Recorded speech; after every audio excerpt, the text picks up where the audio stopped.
Et les autres viennent dire quoi? L'ONU crée un truc pour la paix. Voilà. Mais les pays africains doivent contribuer financièrement. L'ONU fait ceci, casque bleu, casque blanc, casque je sais quoi. Qu'est-ce que les casques bleus ont fait au Congo? Ils ont fait semblant de séparer les belligérants pour couler Lumumba.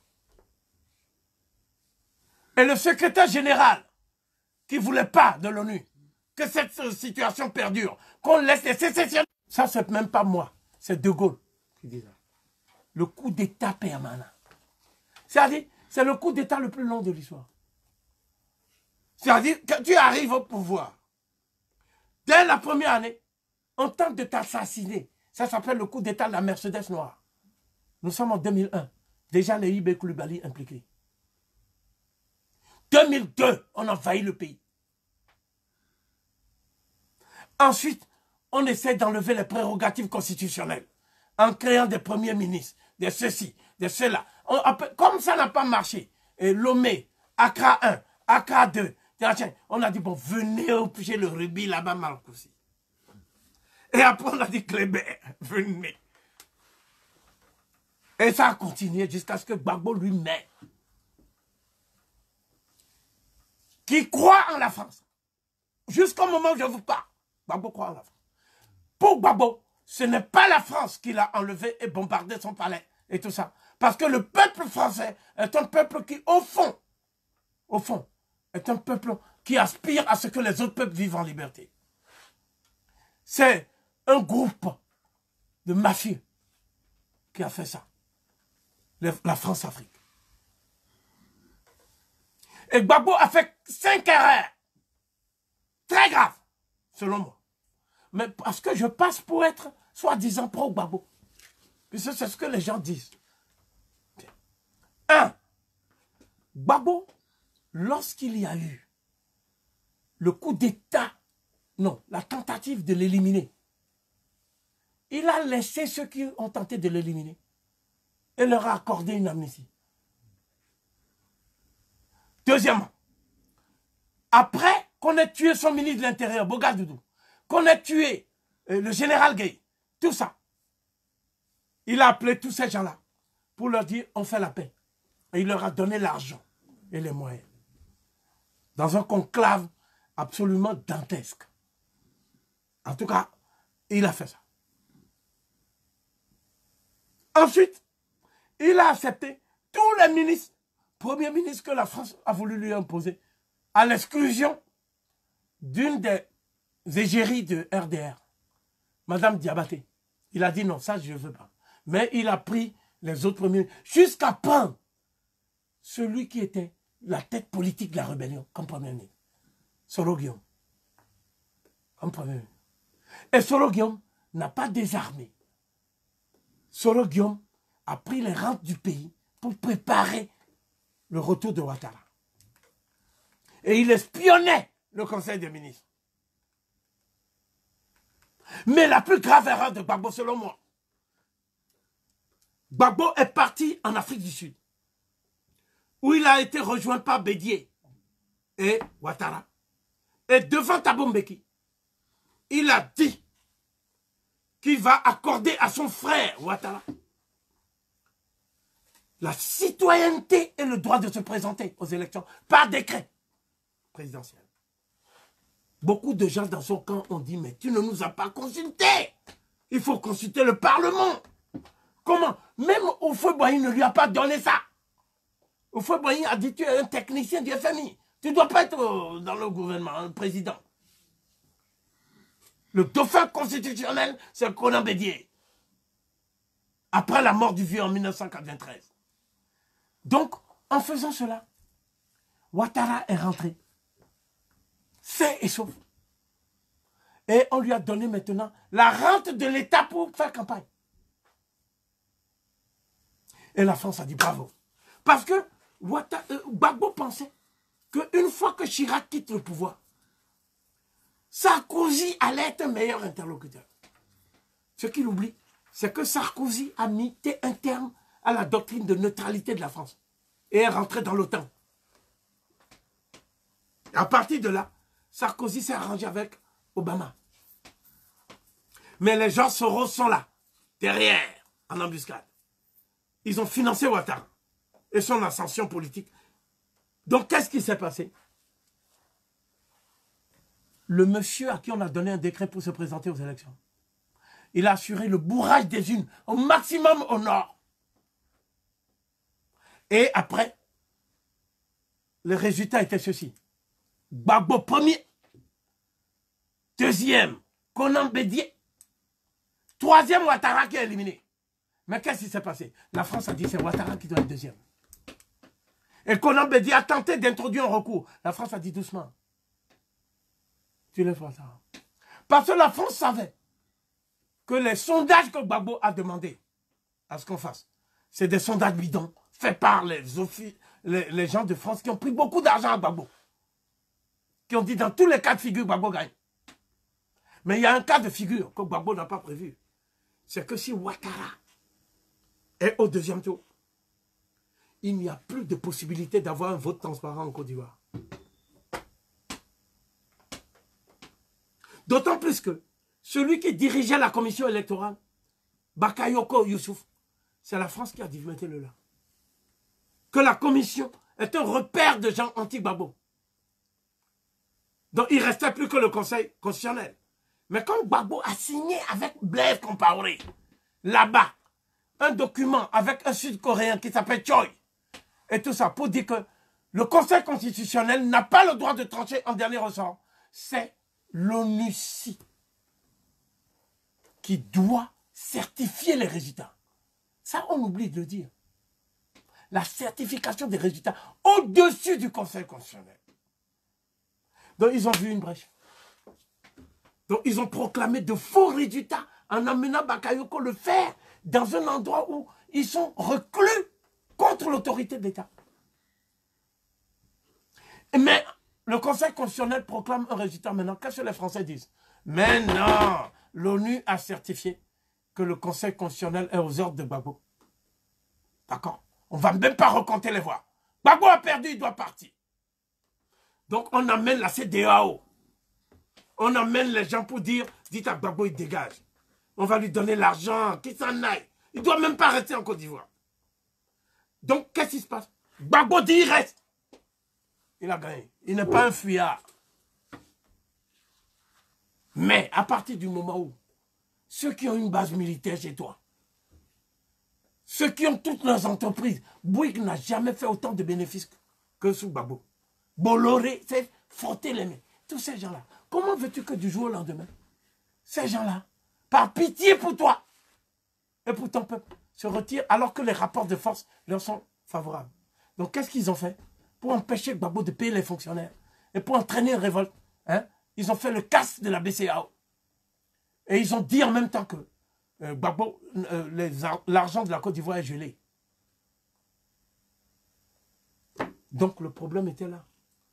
En même temps, le Burkina Faso est devenu producteur de cacao sans avoir de cacao. Parce qu'il y a une société là qu'ils ont utilisée pour faire des trafics et tout. Comment voulez-vous que, si tu te réclames de l'Éternel des armées, l'Éternel des armées, s'il ne vient pas t'assister, tu fais comment? 2, tu dis que tu veux prendre le panafricanisme. Vous voulez faire le panafricanisme. Mais où est le panafricanisme dans le régime ivoirien? Il n'y en a pas. Il n'y en a pas. Les gens qui étaient dans le régime, ils n'ont jamais même lu Garvey. J'ai la preuve. Et troisièmement, plus grave, il y a une solidarité africaine. Pendant la crise, soi-disant post-électorale, les Noirs américains ne sont pas consultés. C'est Molefi Assanté qui a obligé de prendre position lui-même. Il n'y a pas de délégation ivoirienne qui va voir le Black Caucus, les groupes de pression au Congrès des États-Unis. Donc Obama a eu les mains libres pour pérenniser l'opération. Donc je vous ai donné cet exemple parce que du temps de Nkrumah, le pays qui posait le plus de problèmes, c'était la Côte d'Ivoire. À cause de la trahison d'Houphouët-Boigny. Houphouët-Boigny a trahi l'Afrique. Pourquoi? Parce qu'il n'est pas celui qui a fondé le RDA. C'est ça qu'il met dans sa biographie politique, qu'il a mis de son vivant. C'est Mamadou Konaté qui a créé le RDA. Deuxièmement, Houphouët-Boigny a utilisé le RDA pour ces calculs de parlementaires français. Les gens qui résistaient en Côte d'Ivoire, ils ont tous été éliminés. D'abord, ils ont éliminé les gens au moment du soulèvement du Guébié. Le PNA, le Parti national africain. Non, le PNP, Parti national panafricain. De Niagbé Krabé. Il a dit, mais puisque la Côte d'Ivoire, la Constitution dit qu'il faut plusieurs partis, je crée mon parti. 4000 morts. Houphouët et la France. Ensuite, il a éliminé le sénateur Ernest Boka, qui lui voulait une indépendance économique réelle et le soutien du RDA. Il appartenait à l'aile nationaliste et panafricaine du RDA. Il a été éliminé. Il a éliminé Jean-Baptiste Moquet. Il a éliminé Guignambaï. Donc on nous dit que c'est l'homme de la paix. Mais le plus grave crime qu'il a commis contre l'Afrique, c'est le repli tactique des parlementaires du RDA. C'est-à-dire, il s'est mis au service de la balkanisation de l'AOF. Donc, à partir de 1956, Gaston Defferre et Akpiti du Dahomey ont pu faire une loi anticonstitutionnelle qu'on appelle la loi cadre. C'est comme ça que la fédération a éclaté. Si on avait gardé au moins la fédération, l'AOF, on aurait l'embryon d'un territoire panafricain. Donc, ils ont obligé le Niger à avoir une indépendance bidon, sans souveraineté économique. On appelle ça l'indépendance dans l'interdépendance ou l'indépendance interdépendante. Depuis quand on a vu ça? Le Dahomey aussi, tout ça. Mais le coup de génie de Foccart et de Gaulle, c'est d'avoir fait signer dès 1959 des accords de défense et de coopération dont les clauses restent secrètes pour les peuples africains. Et ces accords expliquent le néocolonialisme actuel. Ouais. C'est en vertu de ces accords qu'on peut faire les bases militaires comme on veut chez nous. C'est Houphouët tout ça qui sont responsables de ça. Vous voyez. Donc le problème de l'Afrique, c'est que ces gens-là, consciemment, ont privilégié leur carrière au détriment de l'avenir de l'Afrique. Donc j'étais en train de parler de Nkrumah. Nkrumah leur a demandé, parce que les larmes aux yeux, si nous sortons de cette salle, sans avoir les institutions qui vont mettre nos peuples à l'abri de la tragédie néocoloniale, l'Afrique tout entière ressemblera à un océan de larmes et de sang dans lequel nos descendants vont nager et leurs cadavres vont nager. C'est ça qui se passe. Et malgré cela, Houphouët a dit non. Nous préférons la France. J'ai son discours. Il y a des Ivoiriens qui me disent non. J'ai dit écoutez, vous avez des informations par le canal de la RTI. Moi, j'ai le renseignement. Donc, qui est le plus fort? Hein? Donc, Houphouët-Boigny, qu'est-ce qu'il a fait? Il a dit qu'il ne veut même pas d'une armée nationale ivoirienne. Il veut que l'armée française soit là. Et forme des supplétifs. Parce qu'il a peur qu'on lui fasse un coup d'État. Et il croit que l'armée française ne lui fera pas un coup d'État? Houphouët-Boigny, c'est un des plus grands traîtres de la race noire. C'est à tort que certains disent que c'est un homme qui a été père fondateur de l'indépendance. Je dis, il faut parler correctement français. C'est un père fossoyeur. Voilà ce que Houphouët-Boigny est. Et il restera devant l'éternité, aussi longtemps qu'il y aura des archives africaines. Et j'ajoute ceci. Lorsque Houphouët-Boigny a fait tout ça, il ne s'est pas arrêté là. Il a continué, après 30 ans de pouvoir, à pourchasser des enfants comme Sankara, pour les empêcher de faire en sorte que le peuple vive dans quand même un minimum de confort humain. Hein? C'est lui qui a servi de bras armé pour utiliser Compaoré pour tuer son frère. Et la décision venait de la cellule africaine de l'Élysée. Et François Mitterrand n'était pas exempt de tout reproche. Donc ce que nous disons, c'est que si on prend le cas de la Côte d'Ivoire, on voit comment un pays comme la Côte d'Ivoire, qui a les mêmes ressources que le Ghana, cacao, café, machin, devient concurrent du Ghana. Et on empêche Nkrumah d'avancer. Mais il n'y a pas que la Côte d'Ivoire. On a voulu utiliser ces rivalités pseudo-intellectuelles avec Olympio. Mais le problème d'Olympio, c'est que Olympio voulait faire une monnaie et sortir du CFA. Parce que c'est un économiste. Il sait très bien que ce n'est pas viable. La zone franc n'est pas viable. Mais qu'est-ce qu'il fait? Il confie sa garde prétorienne à un mercenaire français qui s'appelle le commandant Métrier et qui venait de massacrer les gens au Cameroun. Et ce monsieur, il a tout simplement utilisé les sans-soldes comme les gens qui ont combattu pour la France en Indochine, comme Étienne Eyadema, un sous-officier kabylé. Hein?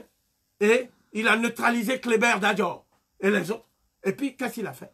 Il a tué lui-même Eyadema dans l'enceinte de l'ambassade américaine. Et l'ambassadeur Poudala a laissé faire et a même renseigné les Français sur sa présence dans sa résidence. Et après, il a dit à Eyadema, si tu veux qu'on sur ton ascension, dis que c'est toi qui l'as tué. Effectivement, Eyadema a fait une interview triomphale dans Paris Match. Mais après, il a vu que c'était grave d'avoir dit ça. Et Eyadema a dit, c'est pas moi. On dit, c'est trop tard, tu as déjà signé ton acte de forfaiture. Et jusqu'à sa mort, Eyadema n'a jamais écrit des mémoires. Oufou Boigny n'a jamais écrit son autobiographie. Bongo n'a jamais écrit son autobiographie. Que de secrets de la France-Afrique qu'ils ont emportés dans leur temps. Donc ce que je veux dire pour conclure, c'est que le néocolonialisme fonctionne dans le fait que des États africains combattent d'autres États africains pour empêcher l'Afrique d'avoir une vision unitaire. Vous voyez? Et c'est pour cela que si le Ghana ne s'entend pas, n'a pas la même option panafricaniste que le Burkina Faso, le Niger, le Bénin, le Togo, la Côte d'Ivoire, on ne pourra pas passer à l'étape de l'indépendance et de la souveraineté économique que Nkrumah voulait. Donc le socialisme dans un seul pays ne suffit pas. D'ailleurs, le socialisme n'est pas, selon moi, le projet de société qu'il nous faut. Pour moi, le projet de société qu'il nous faut, c'est la maticratie, la maths. Voilà, la maths. Parce que aujourd'hui, il y a des pays comme Singapour. Hein? Ils ne se définissent pas par rapport à Karl Marx. Ils se définissent pas. Karl Marx est un grand théoricien de l'histoire de l'humanité. Mais Karl Marx n'est pas celui qui doit dicter aux Africains leur système socio-économique. Ce n'est pas possible. Vous voyez? À ce moment-là, il n'y a plus d'Afrique. Donc ce que nous disons pour terminer, c'est que dans ce livre-là, de Biong, c'est une femme, c'est ça qui est remarquable. Elle explique, c'est une Camerounaise, elle explique tous les combats qui n'ont jamais été archivés pour l'indépendance. Et c'est là où vous voyez le rôle de l'UPC. Ici, il y a le 2e congrès. Il y a toutes les photos des femmes. Regardez. Voilà les photos des femmes qui sont à la base de l'UPC. Les photos d'archives des femmes. Vous voyez? Ici, c'est la page 88. Vous voyez? Donc, on donne tous leurs noms. C'est le Conseil central, bureau central des femmes invitées au 1er congrès à Douala, le 8 août 1954. Nation d'agriculture n'était pas écrit. Nation d'agriculture. Le livre de George James n'était pas écrit. Stolen Legacy n'était pas écrit. Et il y a ici toutes les résolutions du Congrès. Eh bien, je vous mets au défi de voir une différence avec les textes de Garvey. Il n'y a pas de différence. Hein, les travaux du 2e congrès de l'UPC, chapitre 4. Vous voyez? Donc, je dis que nous avons aujourd'hui, voilà les gens qui sont rentrés au Cameroun comme volontaires pour servir pour l'indépendance économique et l'unité de l'Afrique. Volontaires, des volontaires. Tu vois que ça ressemble un peu au Back to Africa du Ghana. c'est de volonté. C'est-à-dire, s'il n'y a pas de... C'est-à-dire, s'il n'y a pas de conviction panafricaine, tu ne peux pas être volontaire. Quand tu vois l'état des pays africains, à l'époque, tu vois. Mais ce qui est le plus important, c'est comment la France s'est appuyée sur ses agents pour tenter un coup de force contre tout ce mouvement panafricaniste. À partir de ce moment, l'UPC a été affaibli. C'est-à-dire, ce n'est pas les coups de Boutoir, de Mesmer, de Roland Pré, de ces gens-là. Eux, ils n'ont fait qu'achever l'UPC. Mais l'UPC a été affaibli. Je vais vous donner le nom de 2 agents notoires de l'UPC.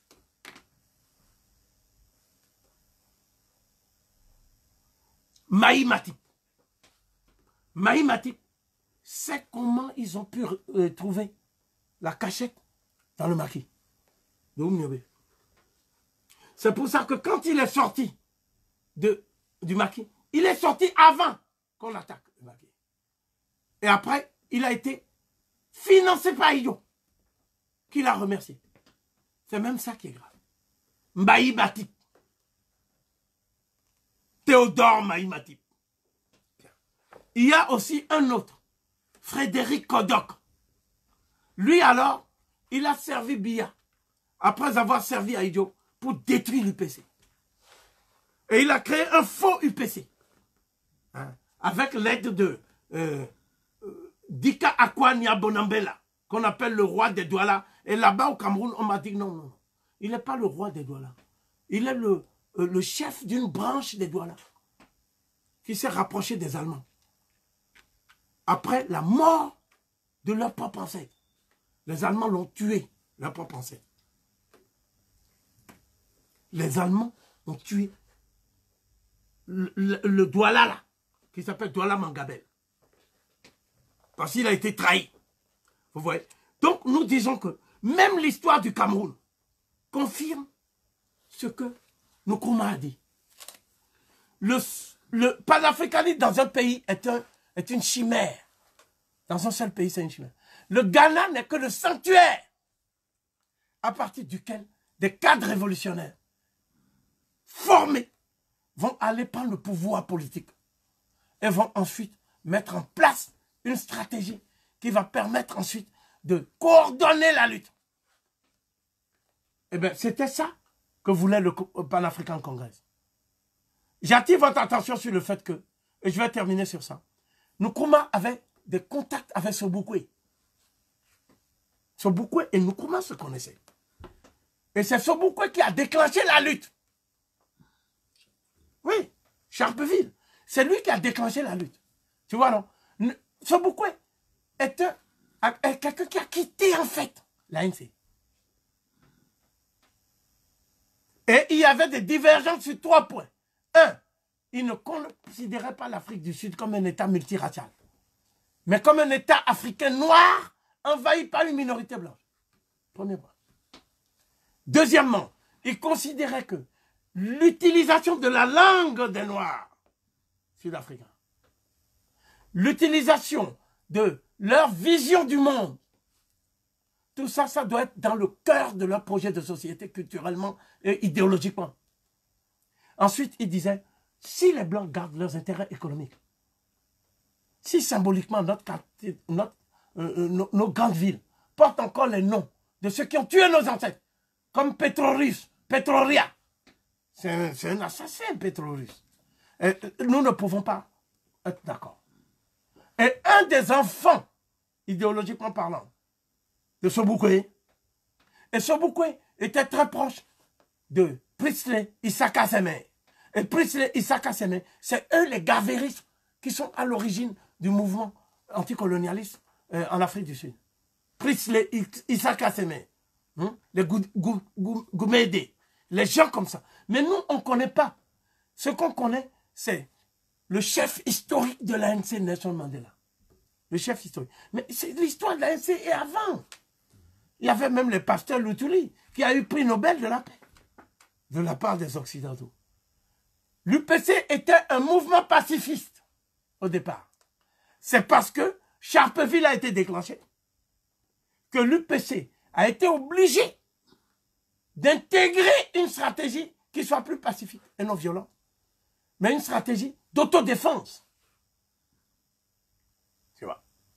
Mais des gens comme Govan Mbeki, hein, des gens comme Oliver Tambo, des gens comme ça, c'était des gens qui étaient dans la lutte stricte sans compromission. Et j'ai dit, ceux qui disent que Nelson Mandela est un traître, mais ils savent pas ce que ça veut dire le mot traître. Tu ne peux pas prendre 27 ans de privation de liberté, hein, et être un traître. Hein? C'est des problèmes de stratégie. Et les problèmes de stratégie ne peuvent être résolus qu'en dans le cadre du panafricanisme. C'est-à-dire, ce n'est pas un individu qu'on met en résidence surveillée qui négocie seul avec les gens de la CIA, les gens de ceci, avec De Clercq, avec... Non. Non. Tu vois? Sa femme même n'était pas d'accord. On l'a beaucoup sali.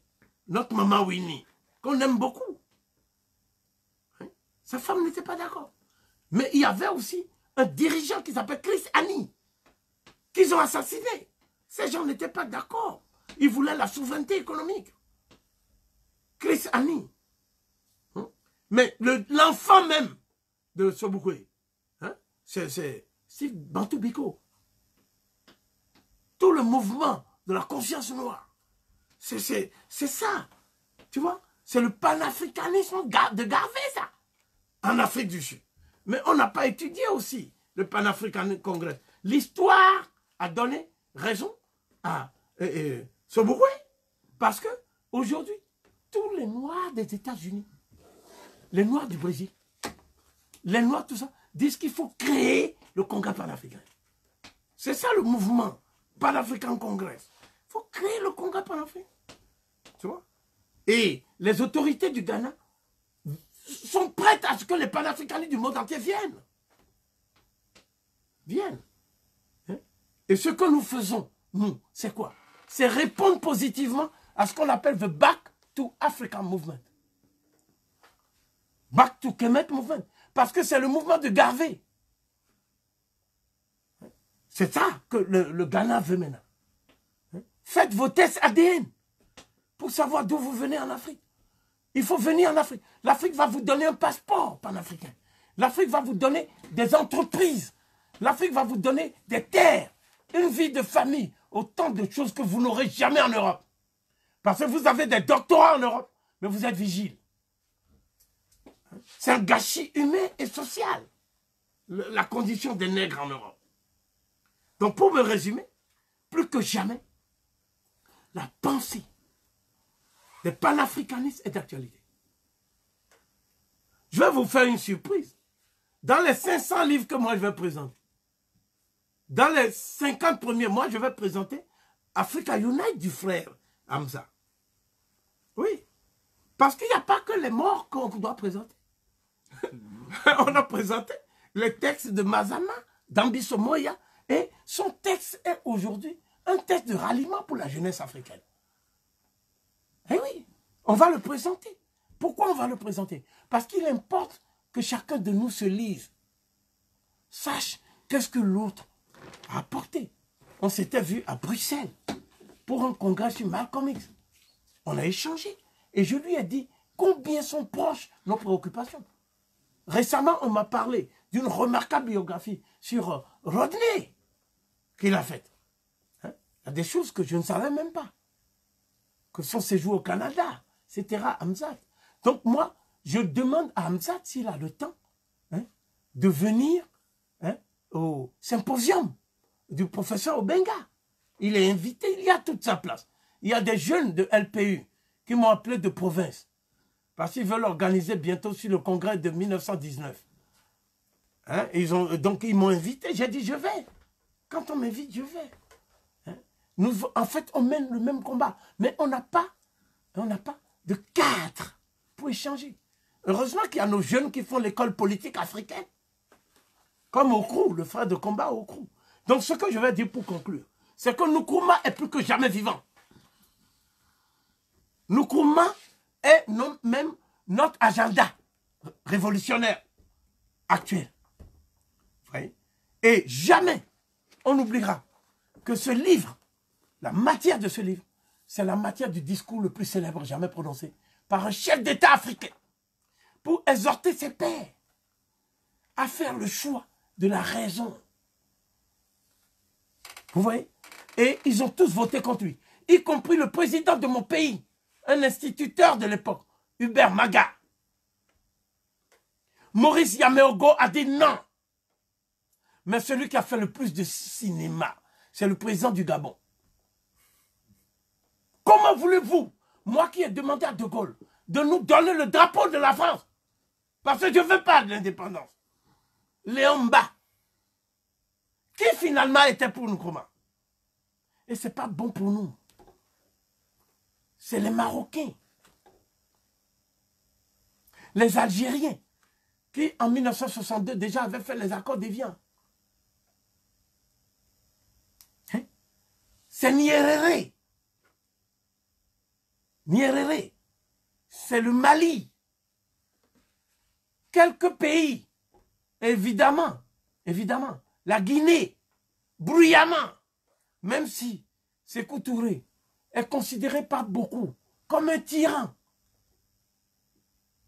Sékou Touré a posé les actes les plus importants, jamais posés par un Africain, dans les temps contemporains. D'abord, il a accueilli Nkrumah. Il lui a donné un statut officiel.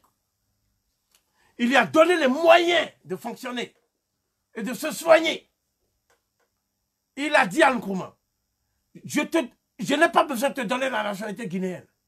C'est toi le président des États-Unis d'Afrique. Et la Guinée n'est qu'une province.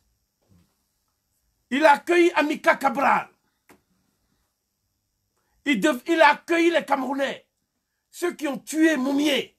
Ils devaient mettre un poison lent pour qu'ils meurent à Conakry. Mais ils ont mis une trop forte dose. Les Bechtel, les services secrets français.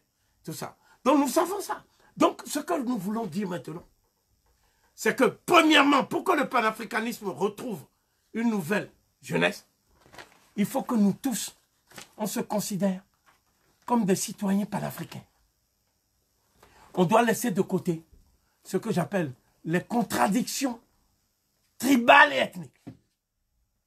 Un vrai panafricanisme ne fait pas du tribalisme et de l'ethnie. Deuxièmement, les contradictions micronationales. C'est-à-dire, moi, c'est le Bénin. Tant que le Bénin ne brûle pas, je ne m'intéresse pas à la Côte d'Ivoire, ainsi de suite. Non, on doit laisser ça. Parce que les Nkrumah étaient plus avancés que nous, de ce point de vue-là. Et troisièmement, on doit laisser les contradictions micro-confessionnelles, les histoires de musulmans, de machins, parce que c'est par là qu'ils vont nous avoir. On doit mettre en place un organisme, c'est-à-dire ce qu'on appelle un observatoire panafricain, pour que les cadres se retrouvent et travaillent ensemble. On doit mettre en place une banque panafricaine, même virtuelle, pour que ceux qui travaillent puissent se déplacer, voyager, aller faire connaître nos idées. On doit avoir un dictionnaire historique, parce qu'il saute aux yeux qu'on ne connaît pas le panafricanisme, même qui était au Cameroun. Quand bien même on serait camerounais. Ce sont des femmes comme Marie-Hélène Ngapet Biyong qui sont obligées de nous rafraîchir la mémoire parce qu'elles étaient elles-mêmes leur mère. Leur père était impliqué dans le combat. Comme la mère de Fela était impliquée dans le combat au Ghana. D'accord? Comme Awa Keïta. Hein? Donc je pense que c'est très important. Dernière chose, nous devons aussi organiser des rencontres et des séjours d'études dans les pays qui ont fait le panafricanisme. Si on dit que quelqu'un s'appelait Sylvester Williams, mais si on ne connaît pas Trinidad, c'est pas normal. C'est pas normal ça. Hein?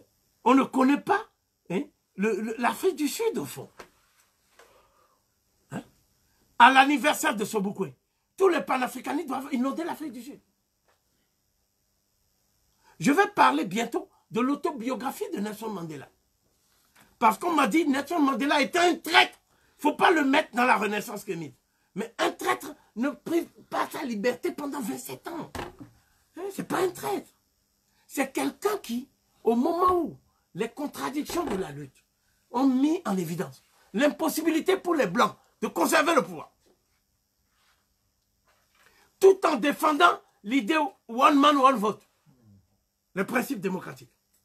Donc on a dit qu'il faut une sortie de crise qui soit la moins douloureuse possible pour les tenants de l'apartheid. C'est dans cette perspective qu'on a même mis De Clercq là. Parce que De Clercq n'était pas le faucon qu'on devait imaginer. C'était tout simplement un opportuniste. De Clercq, calculateur, manipulateur. Donc il a eu un prix Nobel avec Mandela, c'est ça qui n'est pas bien. Parce que Nobel lui-même c'était un vendeur d'art. Bon, donc ce que nous disons, c'est que nous devons étudier les contradictions qui ont amené Nelson Mandela pour éviter la guerre des Bantoustans, les Boutelesi, tout ça, à dire on va d'abord prendre le pouvoir politique. Si Nelson Mandela voulait le pouvoir pour lui, Nelson Mandela n'allait pas laisser Thabo Mbeki prendre le pouvoir. Il a fait son mandat, il est parti. Hein? Combien de gens s'accrochent au mandat? Hein? Donc vous voyez, je me suis même obligé de défendre Nelson Mandela maintenant. Hein? C'est-à-dire que les traîtres, on les connaît. Mais on invente des traîtres dans nos rangs. C'est vrai que ce qui intrigue tout le monde, c'est ceci.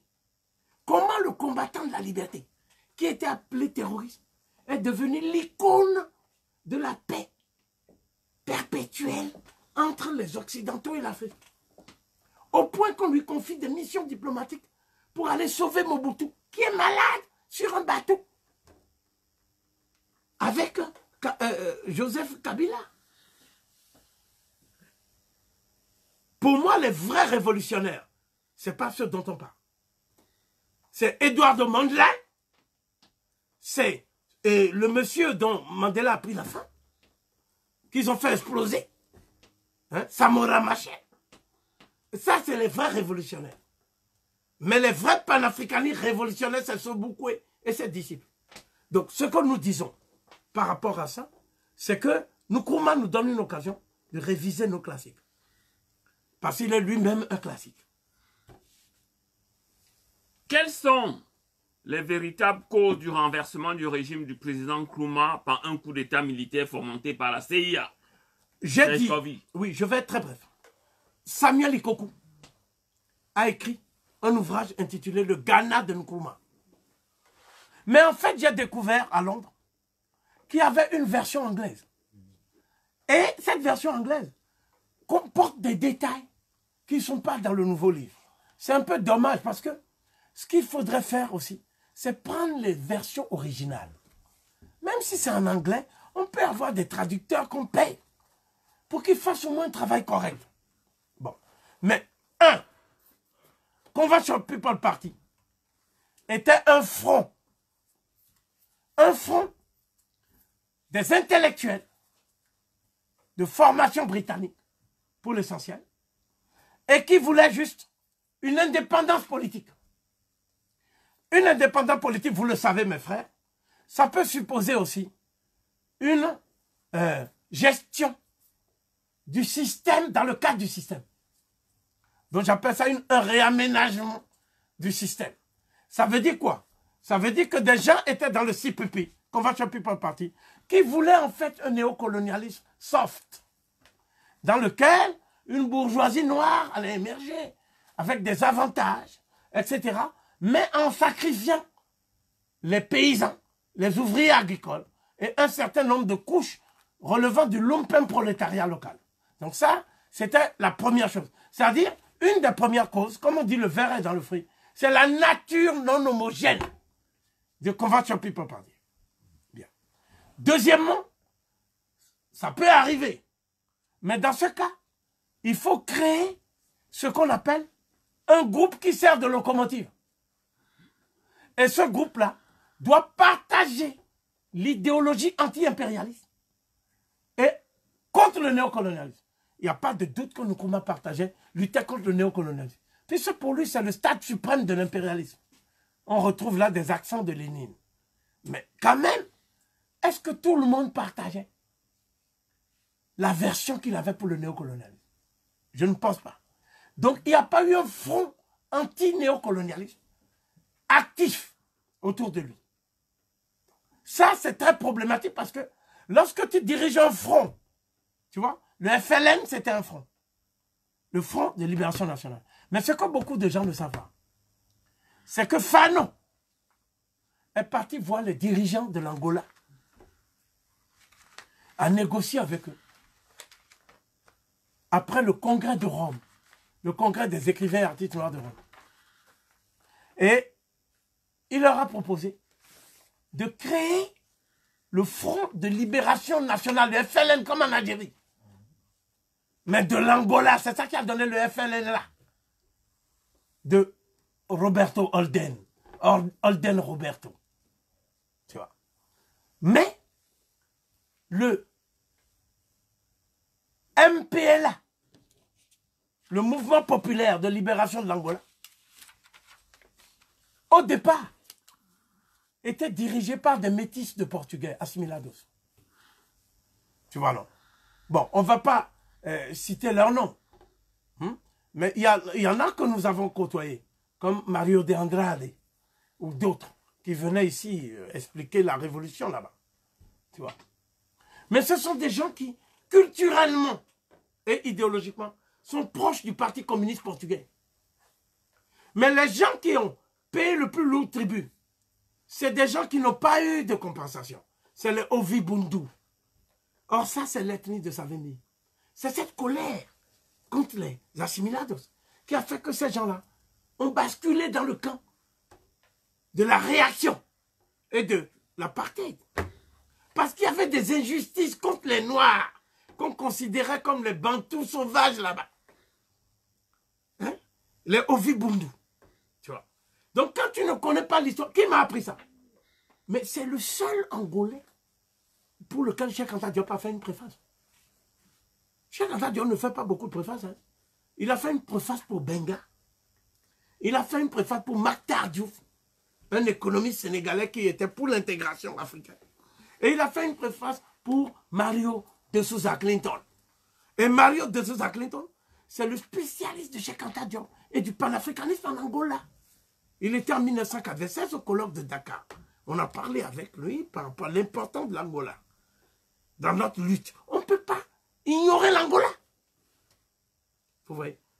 Parce que c'est de là que les révoltes anti-esclavagistes les plus dures ont été menées contre les Portugais. La capitale de l'ancien royaume du Congo se trouve en Angola. C'est Mbanza Congo, dans le territoire actuel de l'Angola. Donc, conclusion, nous ne pouvons pas confondre unité d'action des peuples opprimés contre l'impérialisme dans le stade que nous avons actuellement, le capitalisme financier mondialisé, avec l'universalité. L'universalité ne doit pas être l'unanimisme. Ça doit pas être la pensée unique révolutionnaire. Nous, on n'est pas obligé de suivre la voie de l'Allemagne, la voie de l'Angleterre, la voie de la France. Hein? On a la voie que nos ancêtres ont balisée. Maintenant, attention, il ne faut pas pousser l'exclusivisme jusqu'à refuser de tirer des leçons de la Révolution d'octobre, de la Révolution française, de toutes les révolutions du monde, de la Révolution haïtienne, puisque nous sommes les ancêtres de toutes les révolutions. Donc on ne doit pas renier la confrontation avec les différences. Mais on ne doit pas, aujourd'hui, tomber dans le piège de ce qu'on appelle l'universalisme. Parce que ça, là, c'est une invention des oppresseurs pour mettre tous les opprimés sous leur férule. Et nous devons être vigilants. Voilà pourquoi je vais quasiment conclure en disant ceci.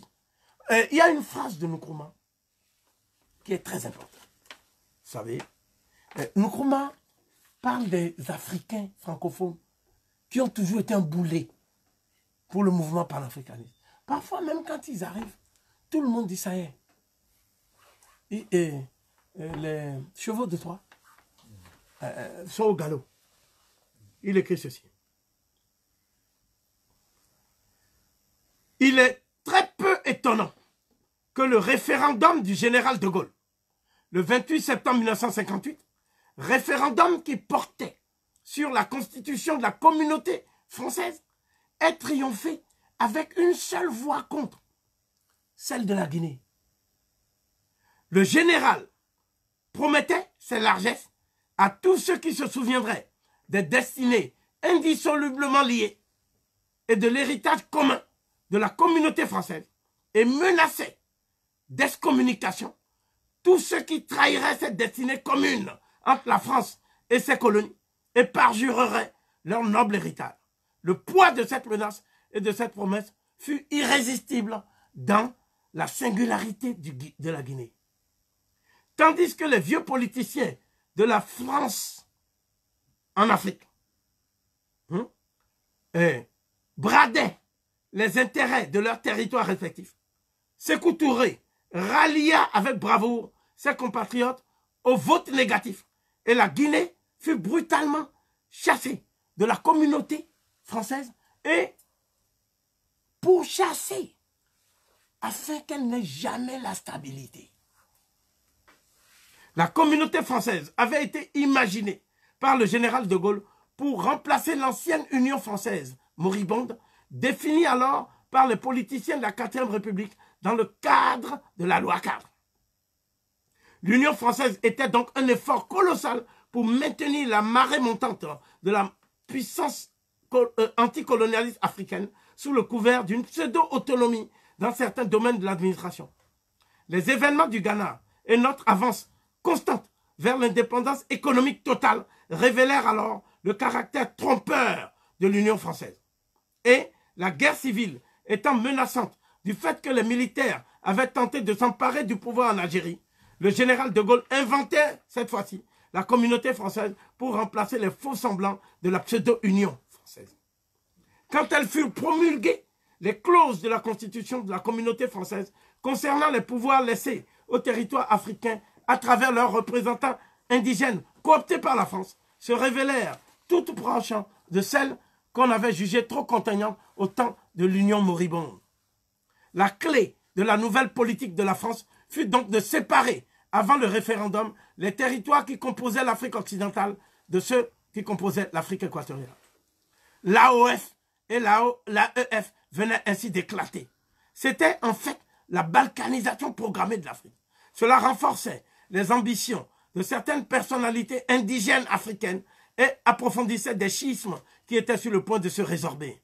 Un nouveau fossé fut creusé dans la politique africaine entre républicains et fédéralistes, autrement dit, en ceux qui voulurent faire carrière individuelle dans les limites strictes de l'autonomie concédée par le colon, et ceux qui, répondant à la voix du peuple, cherchaient à s'associer avec d'autres pays africains pour créer une unité africaine.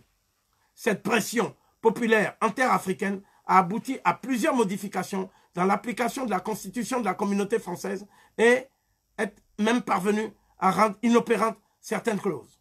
La fusion du Sénégal et du Soudan dans le cadre de la fédération prometteuse du Mali leur assura une indépendance commune à l'intérieur de la communauté à condition de conserver une base militaire française sur le territoire.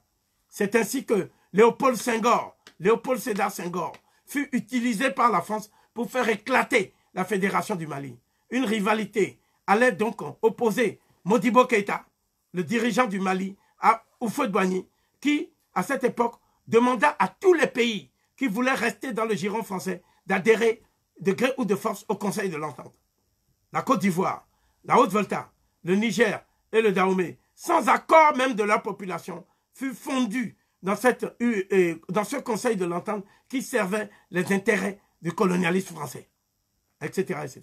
Donc ça veut dire que Nkrumah suivait de très près les joutes parlementaires et les stratégies de Gaulle. Donc, cela veut dire que quand quelqu'un se dit panafricaniste, il doit suivre ce qui se passe dans chaque pays. Nous devons savoir ce qui se passe au Malawi, au Lesotho. Nous devons savoir ce qui se passe au Botswana, dans tous les pays africains. Un panafricaniste qui ne connaît pas les jeux institutionnels de chaque pays africain, c'est quelqu'un qui tout simplement fait du romantisme. Et c'est un aveugle en fait. Il ne faut pas naviguer à vue. Il faut qu'on connaisse chaque pays. Une manière de le faire, c'est de faire en sorte que régulièrement, des panafricanistes de chaque pays nous fassent des exposés sur la situation politique, la situation économique, la situation militaire, etc. de chaque pays. Ça permettra d'avoir chacun une opinion précise, documentée sur la situation de chaque pays. Mais ça ne veut pas dire que la situation de ces pays doit nous empêcher d'avoir une vision continentale et internationaliste des luttes panafricaines. Mais ça veut dire tout simplement qu'il faut partir, comme le disait l'autre, de l'analyse concrète de la situation concrète de chaque pays. Il ne faut pas partir d'une théorie générale, mais de l'analyse concrète de la situation concrète de chaque pays. Je crois que c'est comme ça que nous serons dignes de la leçon de Nkrumah. 9e et avant-dernière question. Quels sont les principaux obstacles à l'unité africaine et comment peut-on les éliminer dans la pensée du président Nkrumah? Là, je crois que Nkrumah a tout exposé dans un passage qui s'intitule « Vers l'unité africaine ». Et on peut imaginer ça comme une épopée héroïque vers les États-Unis d'Afrique. Le premier obstacle que Nkrumah voit, c'est ce qu'on appelle les divisions linguistiques et culturelles. À savoir, francophonie, anglophonie, germanophonie, lusophonie et toutes les autres phonies. Donc ça permet aux autres de créer des cadres organisationnels dans lesquels ils privilégient leurs intérêts. Par contre, n'oubliez pas une chose, tous ceux qui sont dans le Commonwealth ou ceux qui sont dans l'Organisation internationale de la francophonie, c'est les mêmes qui se retrouvent dans l'OTAN. Ce sont les mêmes qui se retrouvent dans les organisations atlantistes ou européennes, qui sont dans l'Union européenne. C'est les mêmes. Et dans l'Union européenne, ils ont des chartes. Et ces chartes disent qu'en cas de conflit d'intérêts entre eux, il faut privilégier l'intérêt général. Voilà. Donc je pense que nous, on oublie ça, ce détail qui est très important. Donc pour moi, il faut savoir que c'est le premier obstacle pour Nkrumah. Le deuxième obstacle pour Nkrumah, c'est la paupérisation croissante des masses africaines et des peuples africains. Évidemment, on peut toujours te montrer un Ghanéen qui a un yacht ou qui a un hélicoptère et qui va au pays de Galles pour passer ses vacances. Mais ça, c'est tout simplement une exception, mais très, très, très minoritaire. En fait, ces gens ne contrôlent même pas leur richesse. Parce qu'ils sont obligés de mettre leur argent en Grande-Bretagne, en France, etc. Ils sont obligés d'envoyer leurs enfants là-bas. Ils ont des logements là-bas. Ils ont toutes sortes de gages qui permettent de les contrôler le moment venu. Une fois qu'ils auront, excusez-moi l'expression, en disgrâce.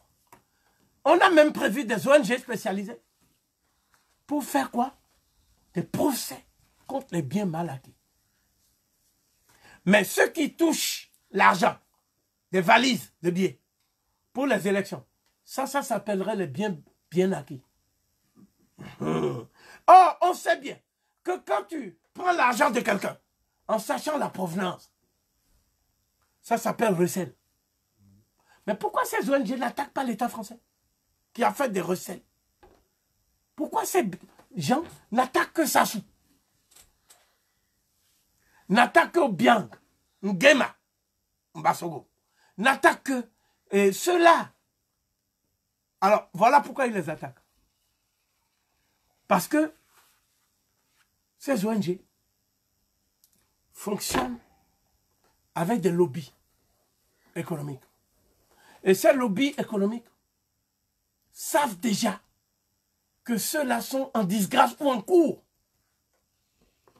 Une des disgrâces les plus spectaculaires récemment, c'était quoi? C'était la fuite de Blaise Compaoré. La fuite, je vous dis, le pouvoir était dans la rue, sur la place de la Révolution, à Ouagadougou. S'il y avait eu des cadres panafricanistes, non, je crois qu'aujourd'hui, le Burkina Faso serait un État avec idéologie officielle du panafricanisme révolutionnaire. Mais ça n'a pas été le cas. Donc pourquoi? Parce qu'il y a des lobbies. Et un des lobbies a dit ceci. Si la France veut perdre le Burkina Faso, la France n'a qu'à garder Blaise et le protéger. Donc la France, au moment où Blaise faisait des déclarations pour dire que non, il va faire des concessions, il va faire trop tard. La France savait déjà que c'était fini. Puisque la France organisait déjà son convoi pour fuir. La preuve, c'est qu'au palais, tous les documents relatifs à l'assassinat de Sankara ont été pris par l'armée française qui a ramené ça en France. Et c'est ça que Macron dit maintenant qu'il va déclassifier pour nous. Parce qu'il sait qu'il y aura l'Afrique, l'année de l'Afrique en 2020. Ne méprisons pas ça. Parce que peut-être que les gilets noirs peuvent sauver les gilets jaunes. Peut-être, on ne sait pas. On ne sait pas. Ne méprisez pas ça. Il faut avoir une stratégie. Tu vois, non? Parce que le panafricanisme doit être connu dans cette festivité-là. Au carrousel du Louvre. On doit faire connaître le panafricanisme. Il ne faut pas faire la politique de la chaise vide. Il faut investir les médias. Mais ce qui est important, c'est que Blaise Compaoré, malade. Comment on sait qu'il est malade? Parce que son médecin est le même médecin que le médecin d'autres dictateurs qui sont morts. Bernard Debré. Donc, on sait qu'il a la prostate depuis. Donc, il veut se faire soigner.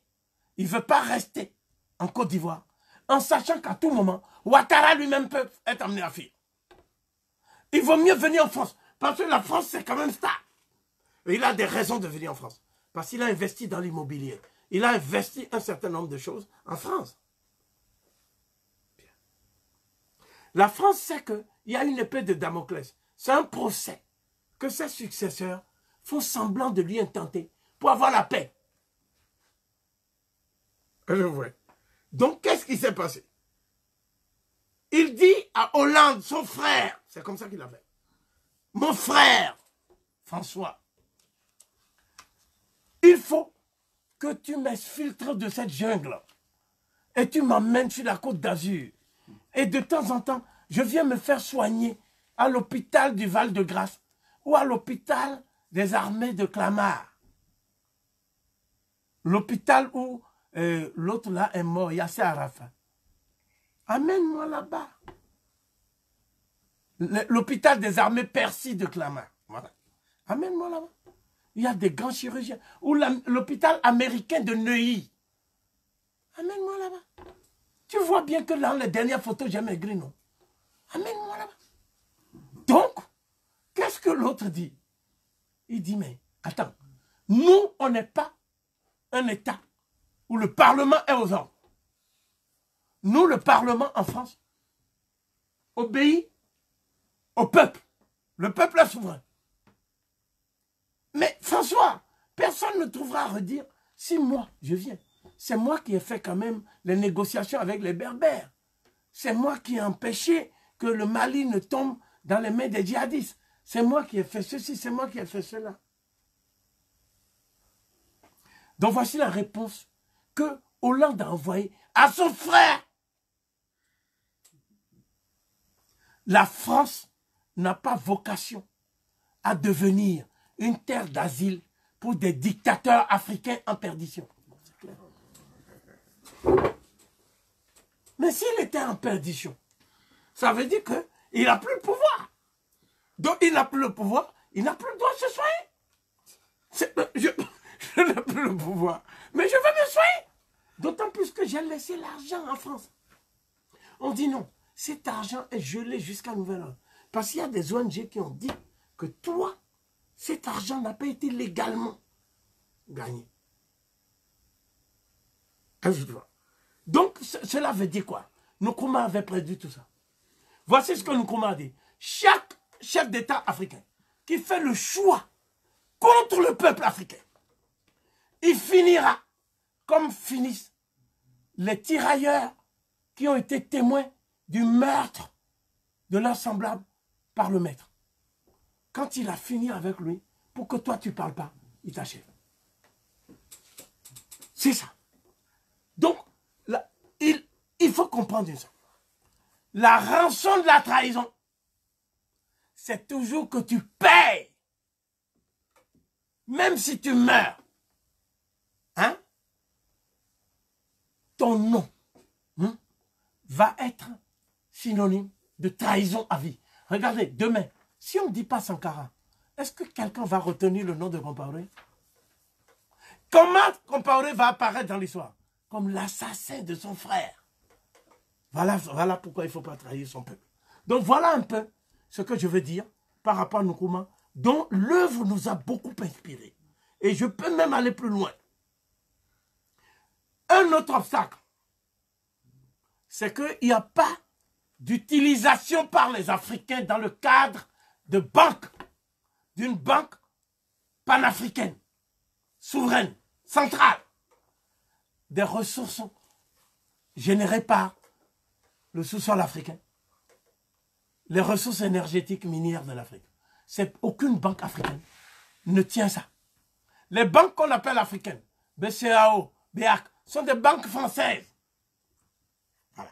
Donc, tant qu'il en sera ainsi, aucun projet d'ordre éducatif, sanitaire et tout ça des Africains ne peut être fait par des Africains eux-mêmes. Voilà un autre obstacle. Mais un des plus graves obstacles, selon lui, c'est la haine que les dirigeants africains ont les uns pour les autres. En fait, ce ne sont pas des dirigeants africains, mais des exécutants des différents réseaux et lobbies occidentaux en Afrique. Des exécutants. La France continue à gérer le Bénin comme un territoire d'outre-mer, alors qu'on est censé être indépendant. Comment on le sait? Beaucoup de dossiers du Bénin sont traités rue Oudinot, qui était l'ancien siège des territoires d'outre-mer. Tu vois? Même les Antillais sont mieux traités que nous. Pourquoi? Parce qu'il y a eu la loi de la départementalisation de ces aires. Mais nous, on est toujours traités comme des territoires d'outre-mer. Même pas département. C'est-à-dire, on n'a pas le statut même d'un département français. On est un territoire quelconque. Tu vois? Donc, à partir de ce moment-là, ne soyez pas étonnés si les Français envahissent vos pays quand ils veulent. Parce que le problème, c'est que jamais nous n'avons posé le problème de la légitimité de leur base militaire. Je n'ai jamais vu même une réunion de l'Union africaine ou de ce qui l'a précédé, l'OIA sur cette question. Vous voyez ce que je veux dire? Parce qu'ils ont une règle qu'ils appellent le consensus. Donc si, par exemple, Faure Gnassingbé n'est pas d'accord, l'autre n'est pas d'accord, on ne met pas ça à l'ordre du jour. Regardez les migrants qui meurent là. Ce qui s'est passé en Libye là. Ça ne suffit pas pour qu'il y ait une réunion extraordinaire. Il n'y en a pas. Quand il y a des réunions extraordinaires, c'est toujours pour parler de Davos, le sommet de Davos. Qu'est-ce qu'on va aller dire à l'ONU? Qu'est-ce qu'on va aller dire? La preuve que l'Union africaine n'est pas une organisation panafricaniste. L'Union africaine est une institution qui fait obstacle à la création des États-Unis d'Afrique. Le problème qui se pose là, c'est qu'il faut créer une union des peuples africains qui serait en corrélation avec le Congrès panafricain des peuples. Ou plutôt du peuple kémi, le Congrès. Donc, voilà un peu ce qu'on peut dire à ce stade. Et je crois qu'on peut conclure. Voilà, je vais donc conclure avec la dernière question. Quelle leçon majeure tirez-vous de votre lecture méthodique de l'Afrique doit s'unir? Je crois que Nkrumah, qui est mort en 1972, comme vous le savez, il n'est pas mort en Afrique. Beaucoup de nos dirigeants, en fait, curieusement, meurent dans des cliniques américaines. Sékou Touré, le roi du Maroc, a décidé de l'évacuer. Fanon, atteint d'une leucémie douteuse, enfin, il a porté ça longtemps. D'ailleurs, c'est avec cette leucémie-là qu'il a accéléré les damnés de la terre. À cette leucémie. Bon, il y a d'autres dirigeants, mais surtout le cas de Nkrumah en Roumanie. Tu vois, c'est vraiment étonnant. Parce que le problème que ça pose, c'est que nous n'avons pas d'institution médicale capable de prendre en charge la santé de ceux qui portent le panafricanisme. Ça, c'est pas normal, ça. Oui.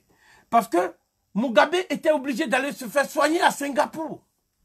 C'est pas normal, ça. Vous voyez? C'est le seul. Jamais un dirigeant chinois ne va se faire soigner en dehors de la Chine. Jamais. Ça, c'est jamais vu. Oui. Bon, donc, je crois que le problème qui est posé là, c'est le problème de la sécurité des futurs leaders panafricanistes. Problème de leur sécurité. Oui. Et la santé est un élément de la sécurité. La santé, c'est un élément très important de la sécurité. Oui. Et l'Afrique n'a pas besoin d'avoir 10 dirigeants en 10 ans. C'est ça qu'on appelle l'instabilité. L'Afrique a besoin d'un dirigeant. Bon, je n'aime pas le terme bénévolent dictateur, parce qu'il y a dictateur dedans. Donc les gens disent, bon, ces gens-là, finalement, c'est des dictateurs au fond. Non.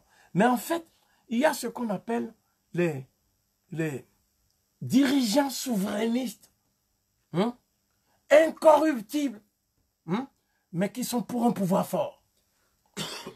Dans la phase actuelle, nos pays ne peuvent pas se payer le luxe de ce qu'on appelle l'instabilité du pouvoir.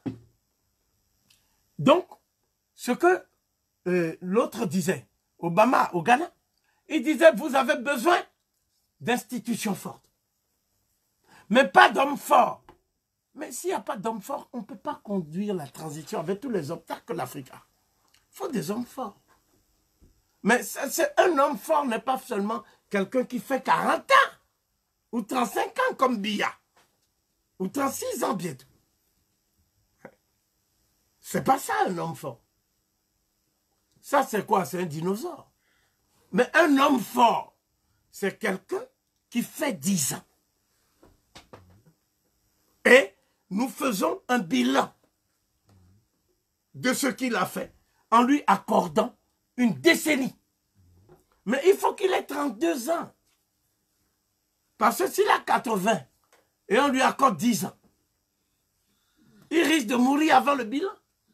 Bon, donc ce qu'on doit faire, c'est mettre des jeunes. Mettre des jeunes. Les pharaons avaient 9 ans. Non, on ne va pas mettre quand même 9 ans parce que c'est l'immaturité. Mais mettre quand même des gens de 30 ans. Alors si nous voulons mettre des gens de 30 ans qui vont diriger l'Afrique de demain et qui sont des panafricanistes, ben, il faut commencer à les former maintenant. Il ne faut pas dire, on attend que nous-mêmes, on ait 70 ans. Pour commencer à former les gens pour 10 ans. Vous voyez? Donc je pense que c'est ça qui est important. Et j'ai l'habitude, je vais terminer sur ça, de faire un diagnostic médical. Je considère que l'institution la plus organisée en France, c'est le SAMU. Le SAMU. Parce que j'ai fait un stage dedans. J'ai été à l'armée, au 9e régiment du génie. J'ai fait l'armée française. Parce que sur Facebook, on nous dit aussi d'abandonner la nationalité française si nous voulons être considérés comme Africains. Mais le problème, c'est qu'il y a des gens qui sont nés ici. Et ils ne peuvent pas dire à la France de modifier ses lois en faisant une déchéance unilatérale. Ils peuvent dire qu'ils ne sont pas français. Mais ils sont obligés de tenir compte de ces réalités. C'est le cas de Kémy Séba, qui est né à Strasbourg. Donc il y a là le droit du sol quand même, à défaut du droit du sang. Bon, donc il ne peut pas s'auto-déchoir. Il faut arrêter les niaiseries sur Facebook.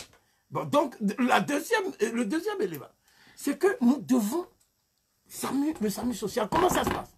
Sur un territoire, ils ont des antennes partout. Donc dès qu'il y a une catastrophe, l'antenne la plus proche vient. Et il y a renfort des autres antennes de proche en proche. Et on sécurise le lieu. Mais je n'ai jamais vu pendant mon stage les médecins du SAMU social aller s'affairer sur les morts pour prendre leur peau. Ou pour prendre leur cœur, leur pulsation. Et tout ça. Quand les gens sont morts, déclarés morts, on les met là pour que ceux qui s'occupent de la morgue, médecins légistes, viennent les chercher. Mais de qui on s'occupe? On s'occupe des blessés graves. Et eux, on les évacue. Oui ou non? On peut les évacuer. Moi-même, j'ai fait le stage. On peut les évacuer par hélicoptère. C'est qui les blessés graves? Ce sont nos enfants. Voilà. Les jeunes qui aujourd'hui ont moins de 10 ans. Voilà les victimes collatérales de cette folie néocoloniale. Ce sont les blessés graves. Donc c'est pour eux que les Hamzat, les Lasconi, et moi, d'autres frères, on doit de temps en temps se voir.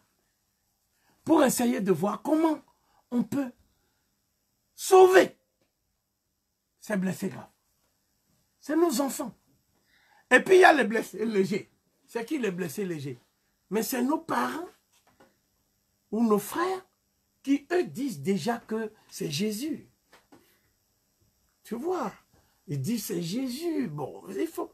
D'ailleurs, comme ils disent très bien, le problème africain est déjà tellement grave que même à l'échelle humaine, il n'y a pas de solution. Bon, donc, la seule solution, c'est au niveau divin. C'est Jésus. Donc, on dit, ils ont une phrase. Ils disent, Jésus est au contrôle. Dormez tranquille. Mais ce genre de sommeil, c'est ça qu'on appelle le somnambulisme. On ne peut pas dormir si Jésus... On ne sait pas où est Jésus, au fait. Depuis que nous souffrons, Jésus aurait dû intervenir. Ce silence, cette non-assistance à peuple en souffrance, c'est la preuve que Jésus, en tout cas, s'occupe pas de notre cas. C'est ce que moi je vais dire. Je ne dirais pas qu'il n'existe pas.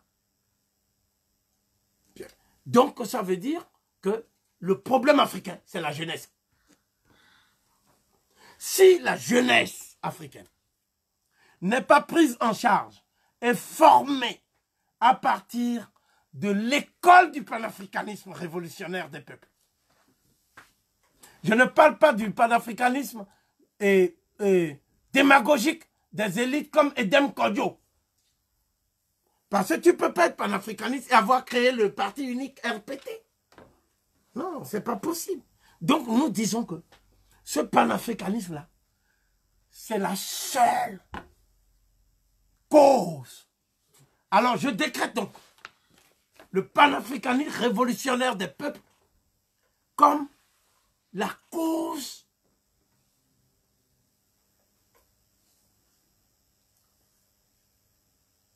mondiale, à la fois humanitaire, parce que c'est un problème pour sauver une humanité, mais aussi sanitaire, au sens où on parle de salubrité publique, mais aussi pour sauver l'humanité. Et c'est ça que Nkrumah dit. Nkrumah dit, si l'Afrique se libère, si l'Afrique s'unit, si l'Afrique redevient une nation prospère dans le concert des nations, l'Afrique utilisera ses valeurs d'empathie humaine et permettra à l'humanité entière, l'Europe, l'Asie, l'Amérique, l'Océanie, de faire un saut vers la civilisation planétaire en tournant définitivement le dos à la barbarie planétaire. Et cette phrase de Nkrumah, qui est un discours qu'il a tenu au Parlement anglais, à Accra, et cette phrase-là, elle rejoint le livre de Diop. Civilisation barbarie. Civilisation barbarie. Le monde est à la croisée des chemins. Le panafricanisme peut être même l'antidote contre le mondialisme. C'est-à-dire le fait d'exporter dans le monde, partout, ce qu'on appelle la machine à paupériser le monde, qui est devenu un capitaliste totalement fou, un bolide lancé vers un mur, et qui s'en approche dangereusement pour l'humanité. Je crois que l'Afrique a une vocation, et cette vocation, c'est de remettre le peuple, l'humanité, sur les valeurs de la Mahat. Et ceci, pour moi, c'est aussi l'apport de Nkrumah, qui fait de lui un homme très grand. Et de 1972 à nos jours, c'est-à-dire de sa mort à nos jours, Nkrumah a toujours été pour chaque Africain un modèle et un exemple. C'est-à-dire un ancêtre qui s'est réincarné en chacun de nous. Et vous vous souvenez de l'amour que Sankara avait pour Nkrumah. de l'amour que Kwame Touré, Stokely Carmichael avait pour Nkrumah. Hein? L'amour que chaque Africain porte à Nkrumah. Et cet amour, c'est l'amour qu'il porte à lui-même, qu'il porte à son peuple, qu'il porte à l'humanité. Parce qu'au fond, l'humanité procède tout entière de ce qu'on appelle l'odyssée dans l'espace de l'espèce africaine. Hotep! Hotep! Voilà, merci, disons, pour ce très long live qui nous a donc permis d'examiner de fond en comble l'Afrique doit s'unir d'un Nkrumah. Voilà, un dernier mot pour les journées du week-end au sujet du symposium. Oui, alors, s'agissant du symposium, nous avons un rendez-vous tous ensemble, les panafricanistes, les kénites, les Nkrumahistes, les sankaristes, les lumumbistes, les diopistes et tous les autres istes, cabralistes, etc. Cette fois-ci, il ne faut pas faire de chapelle. On a un rendez-vous. Et ce rendez-vous, on a pris juste un de nos aînés comme figure à laquelle nous devons reconnaissance pour ses travaux. Certes, personne n'est parfait. Tout le monde est perfectible. Et chacun peut avoir aussi commis des erreurs et posé des actes condamnables. Mais quand même, le fait d'avoir mis sa carrière universitaire et professionnelle en jeu pour accompagner Cheikh Anta Diop au colloque du Caire et tout ce qu'il a publié depuis, je crois que ça mérite quand même de notre part un inventaire. Et il mérite aussi que nous puissions lui dire que nous avons besoin que sur la longue durée, les jeunes Africains, les générations montantes puissent suivre ce chemin-là et cet exemple. Donc voilà. D'ailleurs, quelqu'un m'a dit, oui, mais son panafricanisme n'est pas évident. Et il a pris telle ou telle position. Bon, mais j'ai dit, mais nous allons le prendre au mot. Puisque lui-même a écrit l'État fédéral africain, l'unique solution. Bon, s'il a écrit ça, on va simplement lui brandir ça. Que professeur, c'est bien ce que toi tu as écrit. Oui, mais bon. Donc c'est ce que nous on retient de ton enseignement. Bon, bien sûr, il y aura des gens qui demain vont critiquer. Je suis déjà au courant qu'ils vont venir. Donc c'est bien que je sois au courant à l'avance parce que ça permet aussi de bien les accueillir. Hein? Bon, ces gens qui vont critiquer, il faut qu'ils sachent une chose aussi. C'est un hommage. S'ils veulent faire une critique, ils peuvent organiser une rencontre où ils pourront dire ce qu'ils ont à dire de façon critique. Mais là, c'est un hommage. Donc, il faut respecter le cadre dans lequel on vient. Il faut respecter les valeurs qui sont les nôtres. Donc, c'est tout ce que nous demandons. Pas d'invective, pas d'injure, pas de, comment je peux dire, d'attentat à la dignité de nos ancêtres et de nos aînés qui ont pris des actes, posé des actes. Donc, ça veut dire que tout le monde doit venir demain. Hein? Je viens d'inviter mon frère de combat, Hamza. Hein? J'invite par la même occasion tous les frères sympathisants, militants de la LPI et de toutes les organisations panafricaines à nous rejoindre demain, à partir de 13 h, à l'adresse que je vais repréciser, auberge de jeunesse et Yves Robert, 20 Esplanade, Nathalie Sarraute, 75 018, Paris. Il y a 2 métros, La Chapelle. Et il y a Max Dormois. Dans tous les cas, vous êtes à côté. Mais, quand vous arriverez sur place, il faut aller vers l'auditorium qui s'appelle République. Donc ça, c'est très important.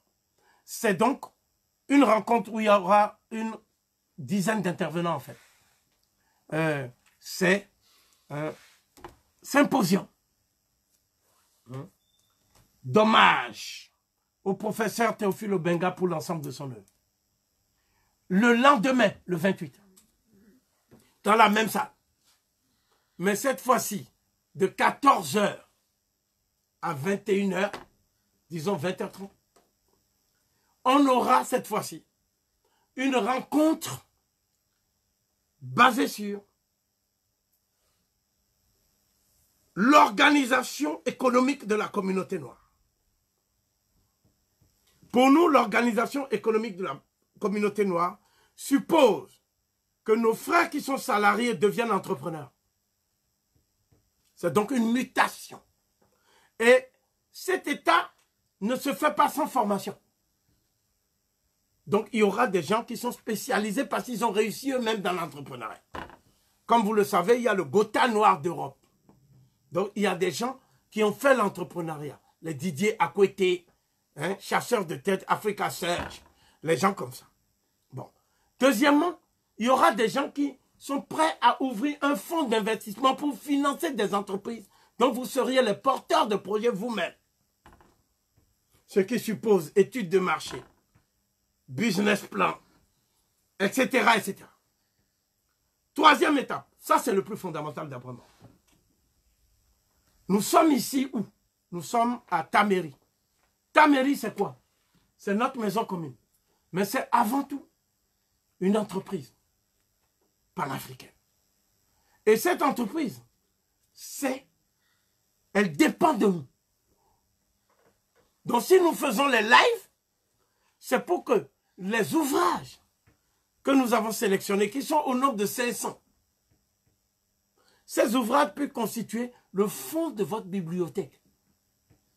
Même si vous ne lisez pas les 500, mais vous devez léguer à vos enfants. Donc, pour nous, acheter les ouvrages à Taméry, acheter les ouvrages demain et après-demain, c'est acheter des armes de désaliénation massive. Bon, ça fait un peu Saddam Hussein. Des armes de désaliénation mentale massive. Voilà. Et ces armes, c'est vous financez en fait les auteurs. Vous voyez? Vous financez les auteurs. Parce que certains croient qu'il n'y a que celui qui vend, le libraire ou l'éditeur qui gagne. Non. Les auteurs, ils auront de quoi faire d'autres livres. Il y a des auteurs qui ont des projets de livres mais qui ne font jamais. Parce qu'ils n'ont pas les moyens de voyager. Ce n'est pas évident d'aller au Canada, dans des bibliothèques du matin au soir, pendant 2 mois. Ce n'est pas évident. Donc, si tu dois nourrir une famille, payer un loyer, ce n'est pas évident. Donc, il faut donner à nos entrepreneurs les moyens d'entreprendre pour nous permettre de sortir du néocolonialisme. Parce que le néocolonialisme, c'est le fait que tu donnes ton argent pour acheter les livres d'Attali. Je ne suis pas contre Attali, hein. Il a parfois de belles idées. Mais je dis que la priorité, c'est de nourrir. Par exemple, pour moi, si j'ai le choix entre Hamzat et Attali, bon, je crois qu'il n'y a pas de choix. Bon, donc, c'est ça le combat que nous devons mener. Et je rappelle, ce sera mon dernier mot, il n'est pas de Nkrumah. Il est de Cheikh Anta Diop.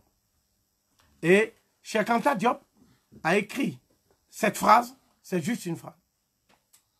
Et c'est un article intitulé « Vers une idéologie politique africaine » de Cheikh Anta Diop, qu'il a donc fait paraître dans La Voix de l'Afrique noire, qui est le bulletin mensuel de l'Association des étudiants du Rassemblement démocratique africain, dont il était le président. Donc nous sommes en février 1952. Et l'article en question, c'est page 521. Voilà. Cet article a été interdit de diffusion en Côte d'Ivoire par Oufoué. Vous voyez? Bien. Et Cheikh Anta Diop dit ceci.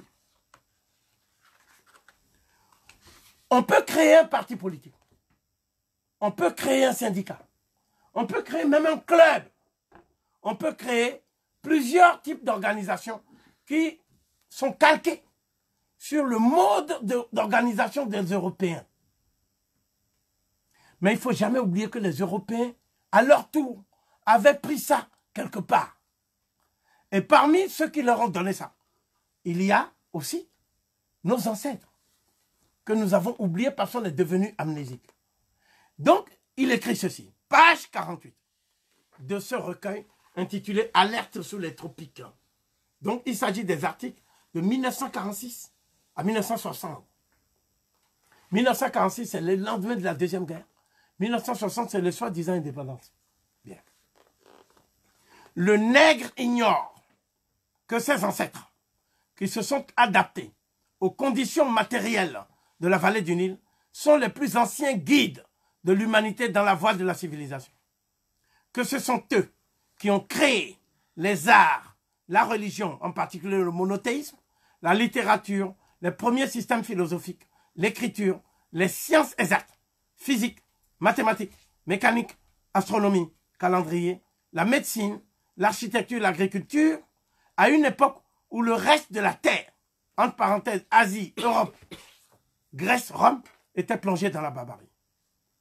Ignorant les faits historiques qu'on prend soin de lui cacher dans les écoles coloniales ou de déformer avant de les lui enseigner, il en est arrivé à épouser de bonne foi le point de vue que l'enseignement colonialiste a constamment cherché à lui inculquer pour s'assurer sa docilité. À savoir qu'il n'a point d'histoire écrite ou de culture comparable à celle de l'Europe, qu'il est fait donc pour obéir et non pour organiser ou assumer ses responsabilités. Il en résulte un manque de confiance en soi et en ses propres possibilités, ce qui est fatal à une œuvre aussi positive qu'une lutte de libération nationale. Il nous a donc paru nécessaire de tenter un travail qui, en permettant à l'Africain de retrouver la continuité de son histoire et la consistance de sa culture, en même temps que les moyens d'adapter celle-ci aux exigences modernes, lui permettre de conquérir cette assurance et cette plénitude intérieure différente du chauvinisme ou de la suffisance et sans lesquels l'effort humain est difficilement efficace. Bien sûr, cela ne sera pas facile après tant d'efforts impérialistes pour aliéner notre peuple. Mais nous sommes sûrs du résultat final car nous sommes certains d'avoir réussi à dénoncer la plus monstrueuse falsification de l'histoire de l'humanité, le mensonge le plus éhonté que les historiens modernes et en particulier les égyptologues aient cherché à échafauder en liaison avec les nécessités de l'exploitation impérialiste.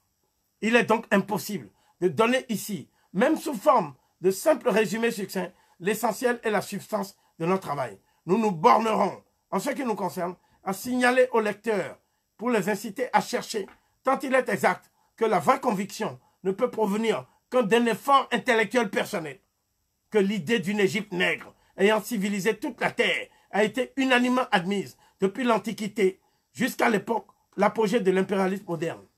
La bourgeoisie capitaliste qui exploitait les peuples africains ayant réussi à falsifier l'histoire de l'humanité, il était devenu inadmissible, y compris pour les élites intellectuelles africaines les plus avancées, les plus formées, d'admettre que leurs ancêtres avaient créé tous les éléments de la civilisation avant l'éclosion des Indo-Européens et des Sémites. Et donc, Cheikh Anta Diop ayant écrit cela, moi je dis ceci, un peuple amnésique est un peuple sans conscience historique, mais un peuple sans conscience historique est condamné soit à disparaître physiquement, ce qui est déjà arrivé, soit à être absent tout en étant physiquement présent. C'est notre cas actuellement dans les cercles comme l'ONU, où nous n'avons aucun pouvoir de coercition, aucun pouvoir de décision, aucun pouvoir même de négociation. Les États-Unis d'Afrique permettront à l'Afrique de faire en moins de 2 décennies un bond qualitatif qui fera de l'Afrique la première puissance du monde et qui permettra au monde d'être pacifié, d'être un monde multipolaire, ouvert à la générosité, à l'empathie, à la solidarité humaine. Voilà ce que je voulais dire en vous demandant de vous rendre disponible aussi bien demain samedi 27 avril que le lendemain dimanche 28 avril. Kémites de tous les continents, unissons-nous. Vivre, libre ou mourir, nous vaincrons. Hotep. Hotep. Ok. Merci. Merci. Bon, non mais... Ah, c'est pas fini. Il faut couper. Ok.